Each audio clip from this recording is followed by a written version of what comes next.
Bismillahirrahmanirrahim. Assalamualaikum warahmatullahi wabarakatuh. Salam sejahtera untuk kita semua.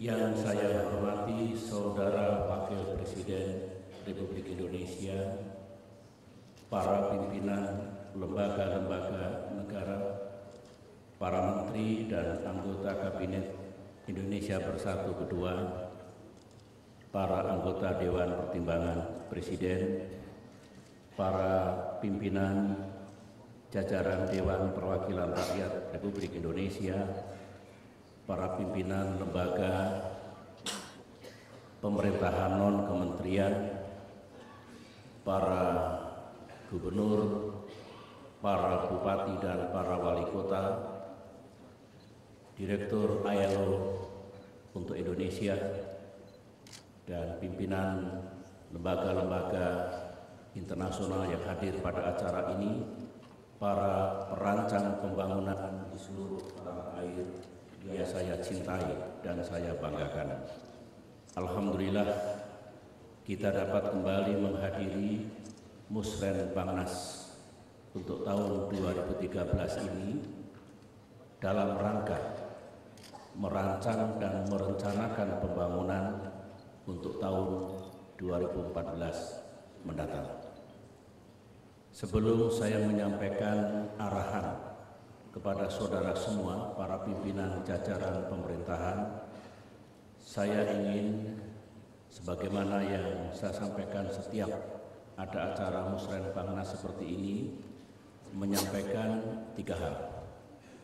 Pertama, saya mengucapkan terima kasih kepada saudara semua, para pelaku pembangunan di seluruh tanah air, lebih khusus kepada para gubernur, para bupati dan para wali kota atas semua yang dilakukan untuk memajukan dan mensejahterakan rakyat kita. Saya tahu persoalan tidak selalu mudah yang saudara hadapi semua, tetapi dengan kerja keras dan kegigihan, saudara juga telah mencatat sejumlah prestasi dan capaian. Sekali lagi terimalah ucapan terima kasih dan penghargaan dari saya. Yang kedua, saya mengucapkan selamat bagi saudara-saudara yang baru saja terpilih, baik menjadi gubernur, bupati maupun wali kota, atau terpilih kembali juga menjadi gubernur, bupati, dan wali kota. Saudara sekarang menjalankan pemerintahan, dulu berkampanye. Andai kata bisa mengemban tugas sebagai gubernur, bupati, atau wali kota, sekarang saudara menjalankan, jalankanlah apa yang saudara kampanyekan dulu. Dan saya tahu pastilah berbeda melihat sesuatu dari luar dengan dari dalam. Tapi saya yakin dengan kerja keras, semangat, dan upaya yang luar biasa, apapun permasalahan yang saudara hadapi insya Allah akan dapat diatasi. Itu yang kedua. Sedangkan yang ketiga, sebagaimana saya sendiri dan juga para pelaku pembangunan di negeri ini, selalu ada yang sudah kita capai dan ada pula yang belum kita capai. Dan khusus kepada para pimpinan pemerintahan daerah, gubernur, bupati, dan wali kota, yang sudah dicapai jagalah dengan baik, bahkan tingkatkan. Yang belum dicapai, jadikan pekerjaan rumah untuk diselesaikan tahun ini dan tahun-tahun mendatang. Itulah 3 hal yang saya sampaikan mengawali arahan saya pada acara yang sungguh penting ini. Saudara-saudara, saya ingin menyampaikan ajakan dan harapan kepada semua, termasuk rakyat Indonesia, dan khususnya arahan kepada saudara-saudara para pimpinan pemerintahan, baik pusat maupun daerah. Arahan saya ini saya beri judul, jaga stabilitas dan ekonomi kita guna terus meningkatkan kesejahteraan rakyat. Saya akan mulai dari sesuatu yang saudara sudah ketahui semua, yaitu proses pemilihan umum 2014 sudah dimulai. Beberapa saat yang lalu sebagai contoh, partai-partai politik sudah menyerahkan daftar calon sementara untuk anggota legislatif baik pusat maupun daerah. Pertanyaannya kemudian, apa yang akan terjadi di negeri kita? Atau apa yang bisa terjadi di negeri kita? Mari kita tengok bersama-sama negeri kita, Indonesia pada tahun 2013, berarti tahun ini, dan tahun 2014 mendatang. Suhu politik pasti tanda kutip, tentu ini milik Allah kalau takdir itu, tetapi berdasarkan pengalaman empirik pasti menghangat dan memanas. Stabilitas sosial dan stabilitas politik bisa terganggu manakala kompetisi politik ini tidak dapat dikelola dengan baik. Akibatnya bisa berpengaruh kepada perekonomian kita. Dan jika perekonomian kita terganggu, maka hampir pasti peningkatan kesejahteraan rakyat juga terganggu.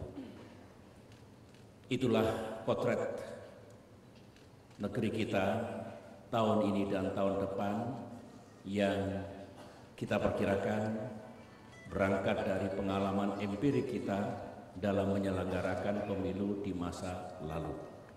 Oleh karena itu saya mengajak saudara-saudara, mari kita kelola bersama kedua tahun politik ini di seluruh tanah air. Saudaralah, kita semualah yang bertanggung jawab dan mengemban tugas untuk mengelola keadaan di negeri kita di tahun-tahun politik sekarang ini.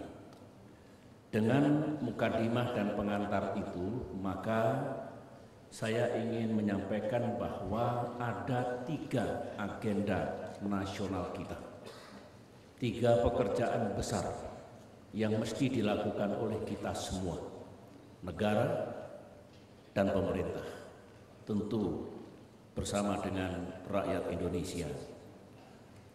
3 agenda nasional inilah yang akan saya sampaikan secara ringkas pada kesempatan yang baik ini. Pertama, menjaga stabilitas sosial politik di tahun-tahun pemilu. Itu yang pertama.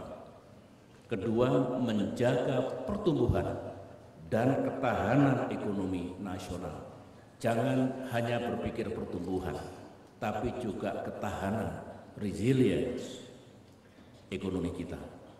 Sedangkan yang ketiga, agenda kita adalah meningkatkan kesejahteraan rakyat dengan prioritas penanggulangan kemiskinan. Kalau saudara telaah dengan seksama, 3 agenda ini saling terkait satu sama lain. Ada mata rantai antara politik, ekonomi, dan kesejahteraan rakyat. Nanti mari kita lihat bersama-sama. Saya ingin masuk sekarang kepada agenda pertama, yaitu menjaga stabilitas sosial politik di tahun-tahun pemilu. Saudara-saudara, kalau kita berbicara tentang stabilitas politik di negeri ini, maka peran politisi dan para elit politik ini sangat penting. Maksud saya, kalau para politisi dan elit politik bisa menjadikan kompetisi politik atau kompetisi dalam pemilu ini menjadi sebuah kompetisi yang terukur, tidak melebihi batas kepatutannya, maka insya Allah kita akan bisa menjaga stabilitas politik di negeri ini. Di tahun-tahun politik seperti ini sangat bisa terjadi yang disebut dengan benturan sosial. Oleh karena itulah mari kita cegah, utamanya benturan sosial yang bisa terjadi pada saat kampanye pemilu berlangsung. Mari kita pastikan bahwa pengawasan pemilu berlangsung secara efektif. Dan kemudian sebagaimana yang saya sampaikan tadi, mari kita cegah dan putuskan mata rantai antara politik, sosial, dan keamanan. Maksud saya, kalau ada peristiwa politik yang sebenarnya tidak kita kehendaki, tapi terjadi, yang kita tahu alirannya adalah ke wilayah sosial, benturan sosial, dan kemudian manakala kita biarkan lagi, alirannya adalah ke wilayah keamanan. Kalau ada tanda-tanda seperti itu, mari dengan cepat kita putus mata rantai itu. Kita cegah, kita kelola dengan baik. Dengan demikian tidak perlu harus masuk ke wilayah gangguan keamanan. Saudara-saudara, kita masih ingat bahwa pada pemilihan umum tahun 2009 yang lalu kita bisa menjaga stabilitas sosial, politik, dan keamanan. Bahkan pemilu tahun 2004 pun kita juga bisa melakukan seperti itu. Oleh karena itu, saya mengajak saudara semuanya, mari kita jaga situasi seperti itu pada rangkaian pemilihan umum tahun 2014 ini. Itu adalah agenda yang pertama, saudara-saudara, menjaga stabilitas sosial dan politik pada rangkaian tahun pemilihan umum sekarang ini. Saya harus mengatakan bahwa yang bertanggung jawab menjaga stabilitas sosial, politik, dan keamanan bukan jajaran KPU dan Bawaslu. Jangan lantas kita berkata, kan sudah ada KPU dengan jajarannya, sudah ada Bawaslu dengan jajarannya. Mereka tidak dirancang untuk mengemban tugas seperti itu. Ini adalah tanggung jawab kita semua. Oleh karena itu saya berharap para gubernur, bupati, dan wali kota sungguh sangat proaktif dan aktif untuk mengelola permasalahan ini. Agenda yang kedua adalah menjaga pertumbuhan dan ketahanan ekonomi nasional. Saudara tahu bahwa resesi ekonomi dunia masih terjadi. Pertumbuhan ekonomi global rendah. Di banyak wilayah atau kawasan bahkan sangat rendah. Apa tantangannya bagi Indonesia? Keadaan perekonomian dunia seperti ini. Tantangannya adalah ketika dunia mengalami krisis pertumbuhan ekonomi, kita harus berupaya sekuat tenaga agar ekonomi kita tetap tumbuh dan juga tetap memiliki ketahanan yang baik. Tidak selalu mudah, sebagaimana pengalaman negara-negara lain yang terkena dampak atau imbasnya dari resesi perekonomian global. Dan khusus Indonesia, negara, kita semua harus berbuat. Jangan hanya menyerahkan kepada mekanisme pasar. Sangat berbahaya.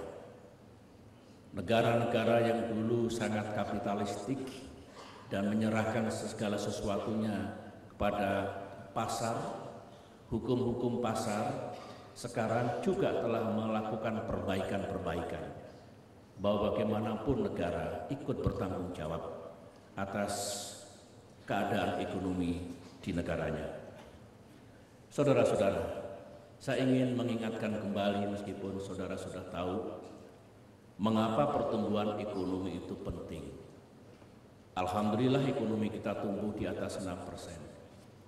Sementara negara lain ada yang tumbuh minus, tumbuh 0, sekian, tumbuh 1, sekian, tumbuh 2, sekian.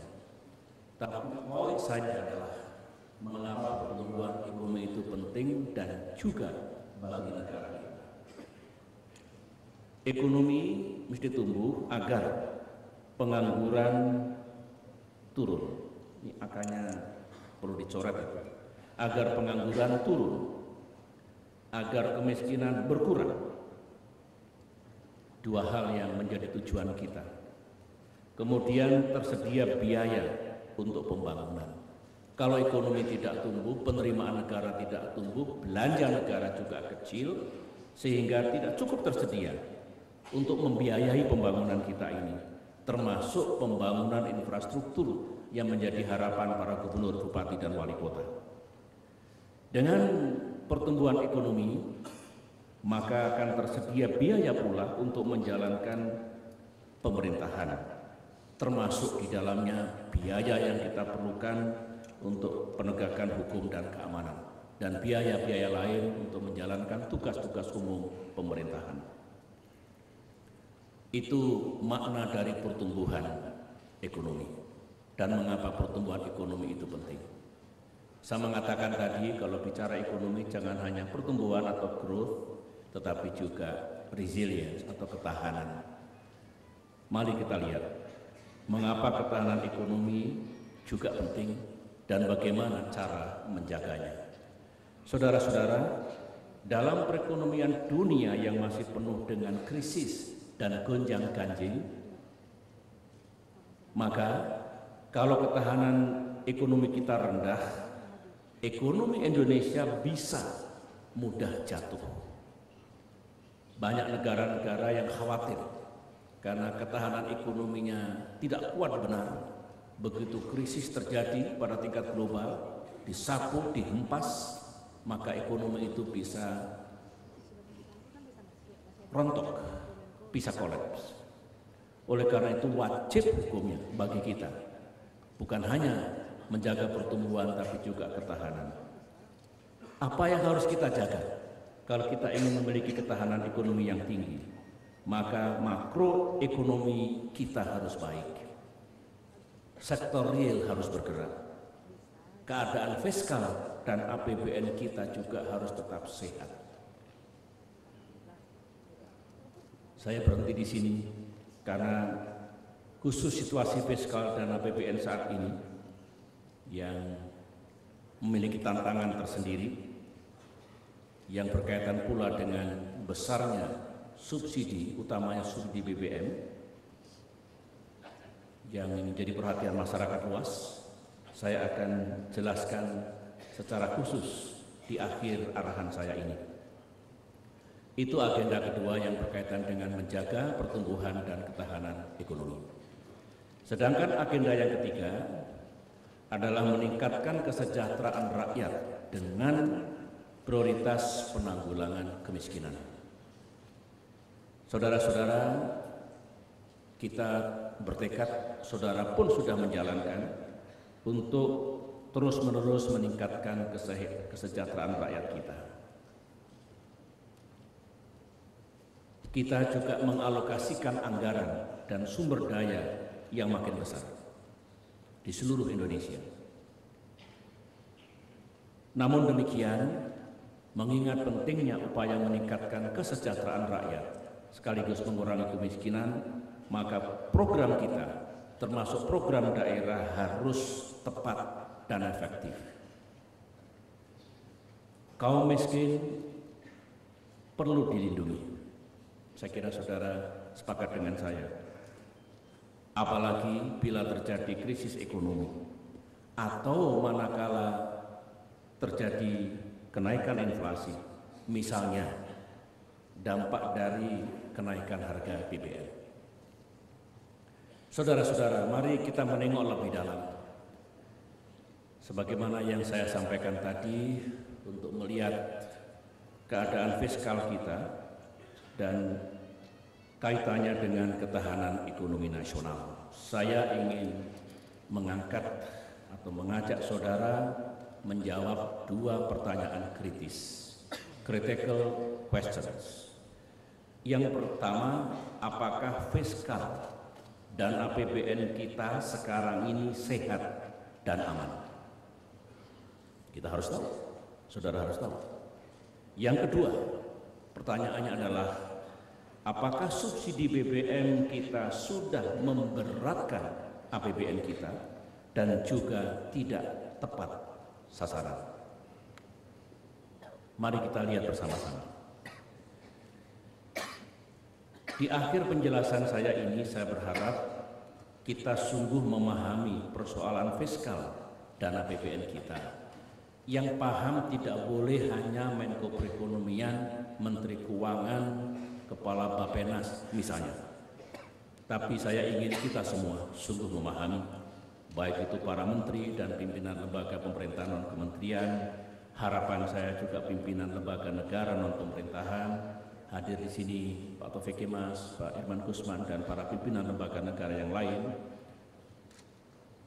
para gubernur, bupati, dan wali kota. Kita juga harus sama-sama memahami jajaran Dewan Perwakilan Rakyat Daerah dan semua para perancang dan perencana pembangunan. Mari kita paham, karena kita akan berlayar dalam satu perahu, menjaga perekonomian kita dengan dukungan stabilitas dan semuanya itu untuk meningkatkan kesejahteraan rakyat. Saya hanya ingin wanti-wanti saudara-saudara, karena nampaknya terus terang, to be frank, belum semua memiliki apa yang saya inginkan itu. Saya hanya ingin jangan sampai kita tidak memiliki sense of crisis, kepedulian, sense of urgency, pandai menetapkan prioritas, dan juga sense of responsibility, rasa tanggung jawab sebagai pengelola pembangunan, pengelola anggaran, dan yang menjalankan roda pemerintahan. Yang saya maksudkan apa? Jangan sampai kita kurang peduli, tidak tahu prioritas, kurang memiliki rasa tanggung jawab, karena seolah-olah fiskal dan APBN kita ini dalam keadaan baik-baik saja, atau business as usual. Mari kita pahami betul bahwa ada masalah, ada tantangan yang berkaitan dengan fiskal dan APBN kita. Saya akan kembali ke dua pertanyaan tadi. Saya mulai dari pertanyaan pertama, apakah fiskal dan APBN kita sehat dan aman? Terus terang, kalau kita biarkan saja fiskal dan APBN kita tidak sehat dan kurang aman, kalau kita tidak perbaiki defisit anggaran, atau saya ulangi, kalau kita tidak perbaiki keseluruhan kebijakan fiskal dan APBN kita, maka defisit anggaran akan menjadi terlalu besar dan melebihi 3%, yang itu tentu melanggar undang-undang. Dengan defisit yang besar, di samping melanggar undang-undang, maka ketahanan ekonomi kita juga akan terganggu. Subsidi BBM yang terlalu besar mengakibatkan, barangkali saudara tidak menyadari, saya ulangi, subsidi BBM yang terlalu besar mengakibatkan anggaran untuk kesejahteraan rakyat dan pengurangan kemiskinan jadi terlalu sedikit, menjadi terlalu sedikit. Dan bukan hanya itu, sebagaimana yang sering dimintakan oleh para gubernur, bupati, dan wali kota, ini urusan infrastruktur. Dengan habis untuk subsidi, maka biaya pembangunan infrastruktur juga sangat terbatas. Inilah yang harus kita pahami, bahwa kalau kita biarkan tanpa ada upaya perbaikan, fiskal dan APBN kita tidak sehat dan kurang aman. Pertanyaan kedua, apakah subsidi BBM kita sudah memberatkan APBN kita dan juga tidak tepat sasaran? Jawaban saya, ya. Terus terang sudah memberatkan. Saya perlihatkan angkanya nanti. Juga tidak tepat sasaran. Yang menikmati subsidi BBM ini adalah golongan yang mampu dan kaya. Konsumen kelas kita menaik terus, merekalah yang lebih menikmati dengan subsidi BBM ini. Akibatnya sekali lagi, biaya untuk meningkatkan kesejahteraan rakyat menjadi terbatas. Berarti saudara-saudara, kalau kita biarkan, ini tidak adil bagi rakyat kita. Karena sedikit yang bisa kita gunakan untuk menanggulangi kemiskinan, meningkatkan kesejahteraan, sekaligus membangun infrastruktur dasar yang diperlukan oleh rakyat kita di seluruh wilayah Indonesia. Coba kita lihat sekilas besaran subsidi BBM yang ada dalam APBN kita. Yang saya katakan tadi, memang kalau tidak kita lakukan sesuatu sudah sangat memberatkan fiskal dan APBN kita. Ini tahun anggaran 2013. Sebelum kita lakukan perubahan dalam APBNP 2013, penerimaan diperkirakan 1.529,7 triliun.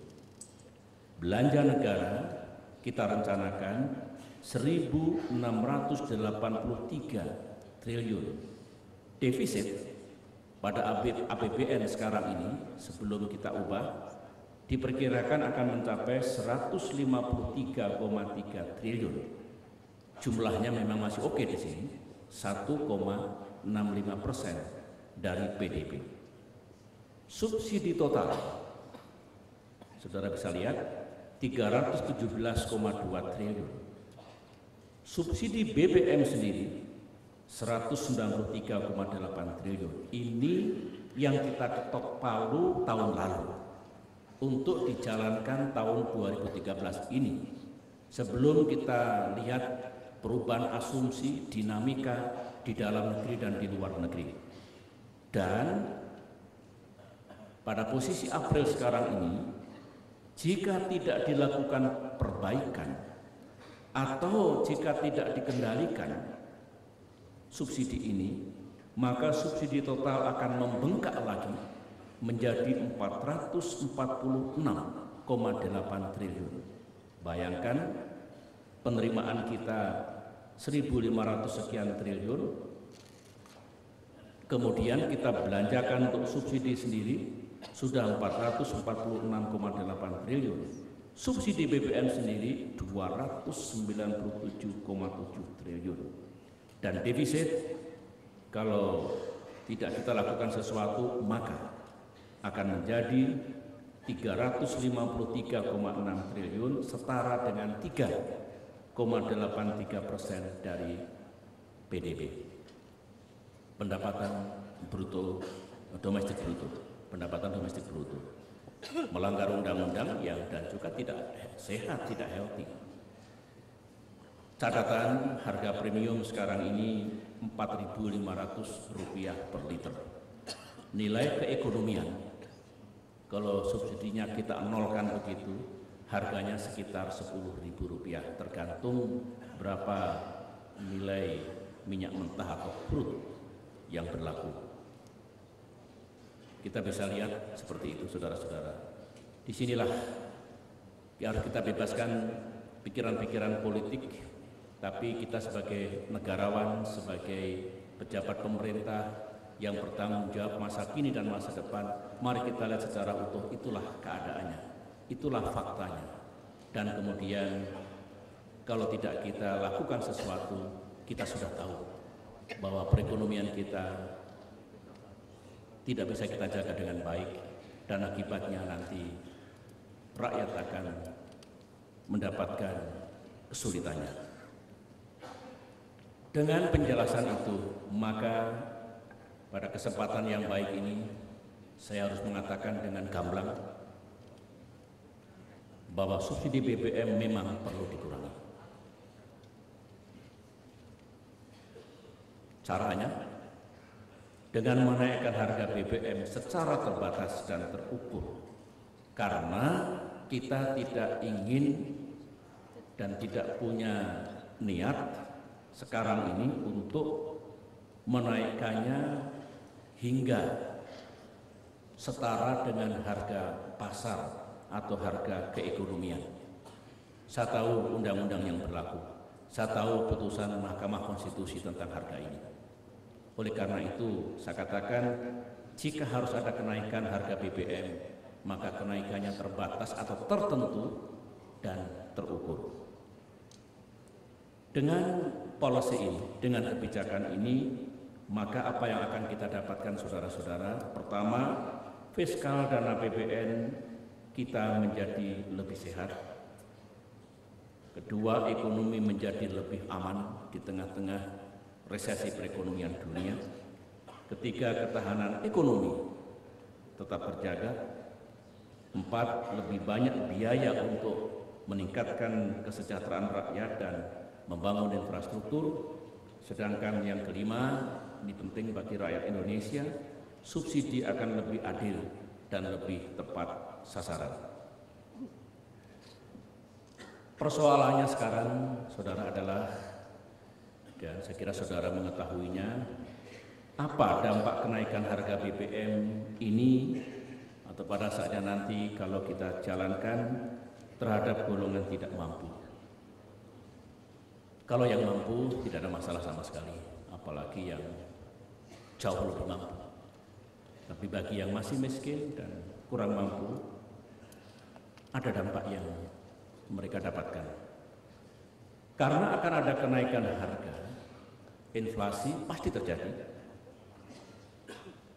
Sehingga kalau mereka tidak dibantu dan tidak dilindungi, maka mereka akan mengalami kesulitan untuk mencukupi keperluan sehari-harinya. Inilah yang harus kita atasi. Tugas kita bukan sekedar menghitung, merumuskan, mengambil keputusan, ya BBM dinaikkan, bukan hanya itu. Itu baru separuh tugas kita. Separuhnya lagi, jika itu terjadi, maka marilah kita pastikan saudara-saudara kita yang termasuk golongan tidak mampu, kita proteksi, kita lindungi dan kita bantu. Dan bagi pemerintah,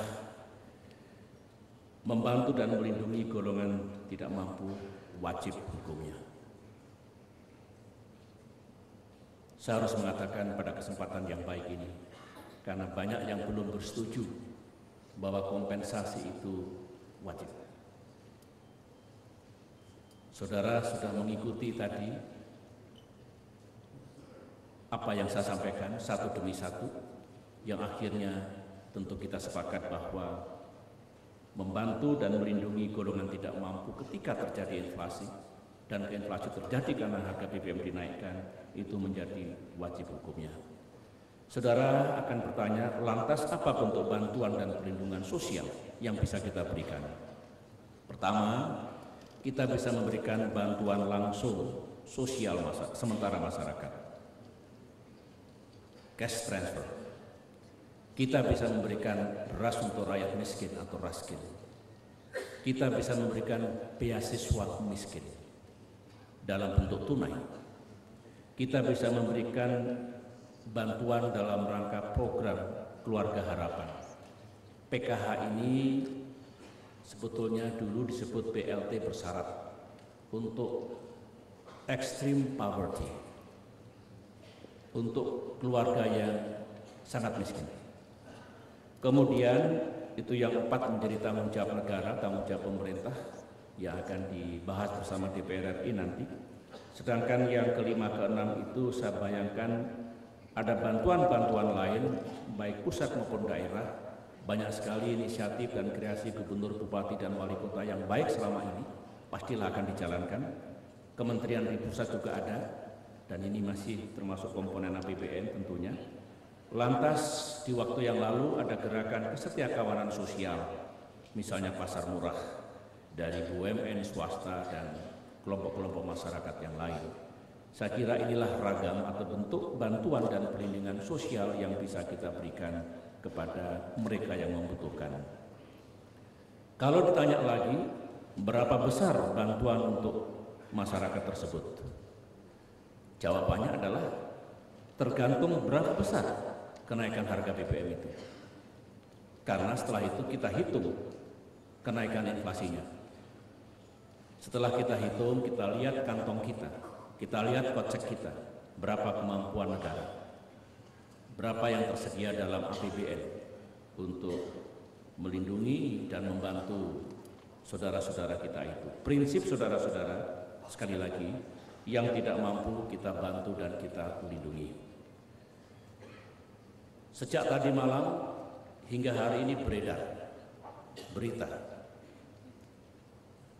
Bangsa kita senang dengan rumor, dengan berita desas-desus bahwa Presiden akan mengumumkan kenaikan harga di depan Musrenbangnas dengan jumlah tertentu dan terhitung mulai hari ini. Disinilah saya harus mengatakan kapan harga BBM dinaikkan. Jawabannya adalah bila dana kompensasi sudah siap. Artinya dana bantuan dan perlindungan sosial sudah siap, ada sudah. Begitu harga dinaikkan, plak itu kita alirkan. Tidak boleh ada gap waktu. Maka tergantung kapan dana kompensasi siap. Pemerintah telah mempersiapkan rencananya. Dan rencana kami apa saja, berapa besarnya, berapa lama, bantuan dan perlindungan sosial itu akan segera kita sampaikan ke DPR RI dalam bentuk APBNP 2013, RAPBNP 2013. Pemerintah berharap, di sini juga hadir para pimpinan Komisi DPR RI, pemerintah berharap agar pembahasan APBNP ini bisa kita percepat.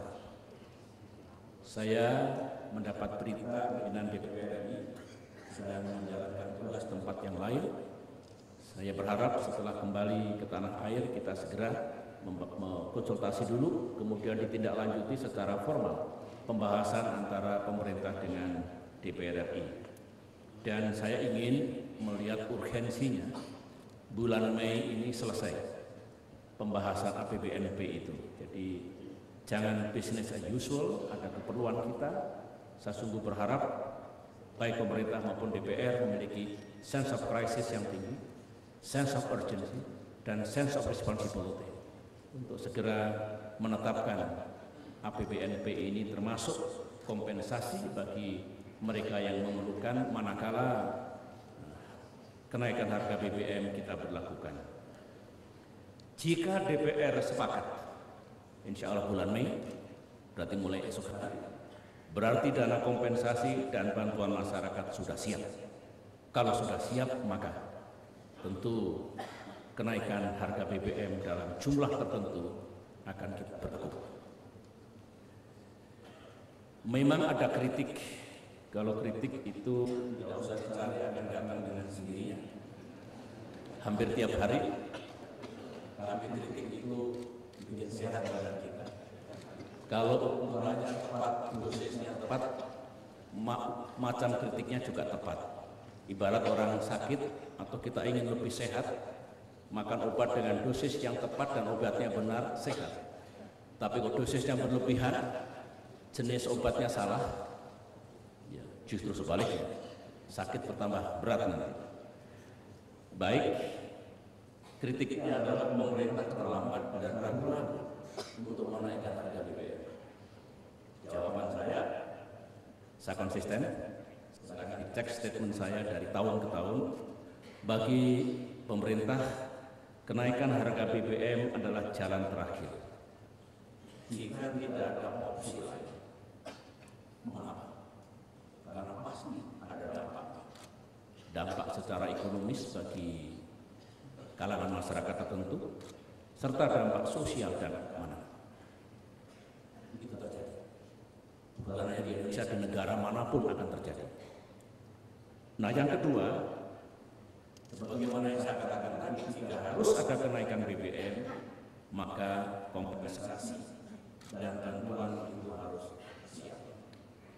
Dananya harus tersedia, dan ini kembali saya sungguh berharap pemerintah dan DPR bisa mempercepat dan merampungkan penetapan APBNP 2013 ini pada bulan Mei mendatang. Dengan penjelasan ini, saudara-saudara, para menteri, gubernur, bupati, dan wali kota, saya harapkan sungguh memahami dan later on setelah itu bisa menjelaskan kepada masyarakat. Dan tidak harus jadi, justru kita ikut memimpin dan menggerakkan unjuk rasa.